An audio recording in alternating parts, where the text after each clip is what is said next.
네, 추동훈 매일경제 기자와 함께하는 인 뉴욕 시간입니다. 네, 지난주에 블랙 프라이데이가 있었죠. 네네. 네, 맞습니다. 우리나라 그 해외 축구 사이트를 통해서 이렇게 또 블랙 프라이데이 행사들을 좀 많이 하던데요. 해외 축구 통해서 어떻게 매출 증대 좀 기여를 하셨습니까?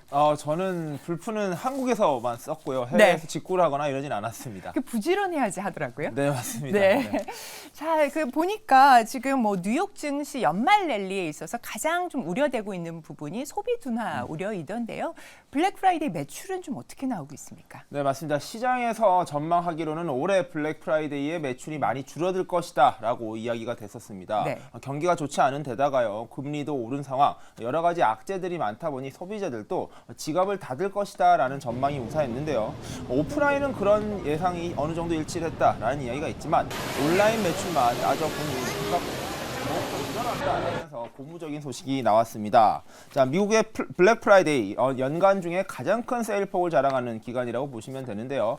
저도 미국에 있을 때 이 블랙 프라이데이 때 정말 많은 돈을 썼던 기억이 납니다. 네. 그만큼 세일폭이 워낙 크다 보니까 시장에서는 기대감이 큰 그런 소비 기간입니다. 자, 이번에 온라인 매출 같은 경우에는 13조 원을 넘게 기록을 하면서 역대 최고 기록을 세웠다라는 분석 데이터가 나왔습니다. 자, 오더비에서 직접 데이터를 분석했는데 전년 동기 대비 7.5%가량 증가한 98억 달러, 한국 돈으로 12조 8천억 원 정도가 쓰였다라고 하는데요.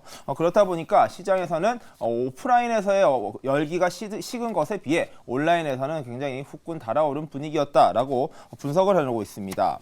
왜 온라인이 좀 더 잘 됐나라는 분석에 대해서는요. 모바일 쇼핑이 확대된 것이 가장 큰 요인으로 평가가 되고 있고 BNPL이라고 합니다. 먼저 사고요. 후 결제한다라는 방식의 개념인데 한국에는 할부 개념과 비슷하다라고 생각하시면 되는데 미국에서는 이러한 개념이 사실 잘 안 쓰여 왔었습니다. 그런데 최근에는 애플까지 BNPL 서비스에 진출하는 등 전반적으로 할부 거래를 할 수 있는 분위기가 조성되면서 이를 이용해서 소비를 한 온라인 소비자들이 많았다라고도 분석이 되고 있고요. 말씀드린 대로 모바일 매출이 53억 달러를 기록하면서 온라인 매출의 54%를 기록했습니다. 즉 모바일 시장에서는 이처럼 소비가 계속해서 늘어날 수 있었다라고 봐야 될 것 같고요. 자, 그리고 이번이 아니면은 다시 살 수 없을 것이다 라면서 돈을 아껴 왔었던 사람들이 그래도 온라인에서는 많이 힘을 썼다라고 봐야 될 것 같고 온라인의 강점이 뭐겠습니까? 바로 비교가 가능한 거 가격 아닐까요? 비교. 네, 가격 네네. 비교가 됐다라는 점이 아무래도 모바일 이용률이 높아지는 점은 이러한 가격 비교도 더 많이 이루어졌고 이를 통해서 최종적으로는 충분히 싸다라는 판단을 하면서 참아왔던 소비 욕구를 이번에 분출시켰다라고 최종적으로 분석되고 있습니다. 다만 이러한 분위기가 연말 그리고 내년도까지 이어질지에 대해서는 우려가 있는 상황입니다. 말씀드린 대로 거시경제에 대한 불안감이 계속 커지고 있고요. 고금리 부담 계속해서 이어지는 상황이 계속될 예정이기 때문에 이번 블랙 프라이데이에 힘은 쓰였지만 이후로는 다시 지갑을 닫을 가능성이 크다라는 분석이 나오고 있는데요. 과연 미국이 세계 최대의 소비 시장인 만큼 이 소비자들의 지갑을 얼마나 열어주느냐에 따라서 하반기 그리고 내년도의 경기 전망에서도 큰 영향을 미칠 것으로 분석됩니다. 네, 최근 미국 증시의 소비 유통 기업들 주가가 좀 강했다는 데에는 이유가 좀 있었던 것 같습니다. 자, 지난 금요일장 조기 폐장을 했었습니다. 보면은 이제 빅테크 주가들을 좀 쉬어가는 분위기가 연출이 됐는데 그 중에서도 엔비디아가 2% 가까이 좀 빠졌던데요. 이유가 있을까요? 네, 맞습니다. 지난주에 저희가 엔비디아 실적이 나오면서 시장의 관심이 가장 모여 있었습니다. 올해 최대 화두인 AI와에 관한 최대 수혜주라고 불리는 엔비디아였기 때문인데요. 예상대로 실적이 무척 잘 나왔습니다. 그럼에도 불구하고 지난주 실적 발표 직후에 주가가 빠졌고요. 지난 블랙 프라이데이가 있었던 금요일에도 주가가 또 빠졌습니다. 자, 시장에서 왜 그렇게 됐는가에 대한 관심도 역시 커졌는데요.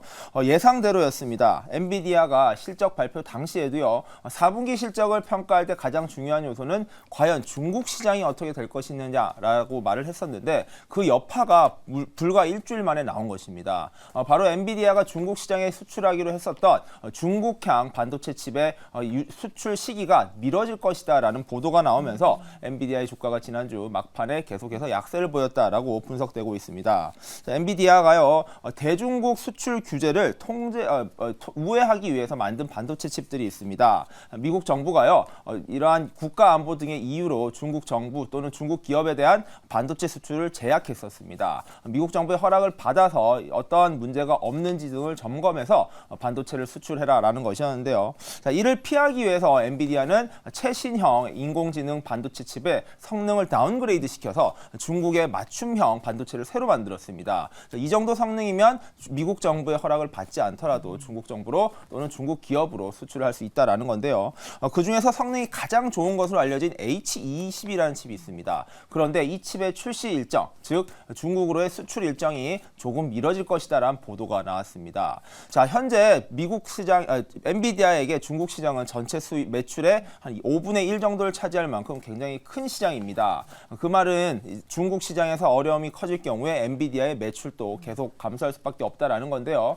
중국 시장에서의 실적이 굉장히 중요하다라고 엔비디아가 강조했다시피 이번에 만약에 H20의 수출이 미뤄질 경우 당연히 매출 시점 그리고 수익이 줄어드는 시점이 조금 더 앞당겨질 수밖에 없다라는 것입니다. 자, 나머지 칩이 더 있는데요. L20과 L2라는 칩이 있습니다. 이 두 개 칩 모두 중국 또는 이러한 규제국을 위해 만들어진 칩이라고 보면 되는데 다행히도 나머지 두 개 칩은 문제없이 수출이 될 것으로 예상이 된다고 하는 만큼 과연 엔비디아가 대중국 수출 얼마나 잘 낼 수 있느냐가 4분기 그리고 내년도 엔비디아 실적에 굉장히 큰 영향을 미칠 거라는 것, 바로 지금 이렇게 문제가 발생하고 있는 것처럼 향후 중국 시장과 엔비디아의 관계는 좀 살펴보시는 게 중요할 것 같습니다. 네, 엔비디아 실적 발표 이후에 사실 호실적에도 불구하고 투자자들은 매도를 하고 있는 분위기, 기관에서는 오히려 목표 주가를 상향하고 있는 이런 다른 분위기를 좀 감지할 수가 있었습니다. 자, 오늘은 블랙 프라이데이 온라인 매출 실적 그리고 엔비디아 소식까지 따끈따끈한 소식으로 좀 전해주셨습니다. 추동훈 기자와 함께하는 인 뉴욕이었고요. 뉴욕 증시의 특징주 만나보겠습니다.